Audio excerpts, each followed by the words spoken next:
کربلا اور رسول پاک صلی اللہ علیہ وآلہ وسلم کی آل اولاد سے محبت اور عقیدت کسی ملک و قوم کی جاگیر نہیں۔ فیصل آباد کی 8 سالہ سیدہ فاطمہ اپنی چھوٹی بہن کے ساتھ مل کر حسینی لشکر کی یاد میں نوحے کا پرسہ پیش کرتی ہیں۔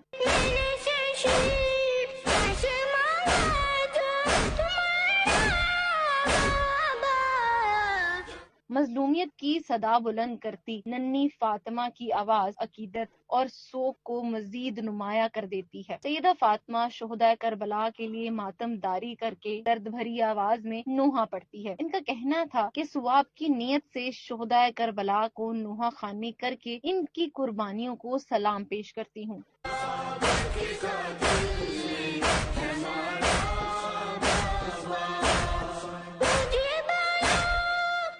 حسینی لشکر کی داستان پر بے شمار نوحے لکھے گئے۔ نوحے آج بھی مومنین کی زبان پر جاری و ساری ہیں۔ ننھی نوحہ خان درد بھرے انداز میں کربلا کی منظر کشی اور گریہ ازاری کرتی ہیں اور لہو سے لت پت صبر کی داستان کو یاد کیا جاتا ہے۔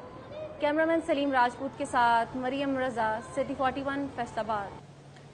محرم الحرام کے بعد اب بات کریں گے دیگر معاملات پر۔ وینٹیلیٹرز پر لیٹے یوٹیلیٹی سٹورز کی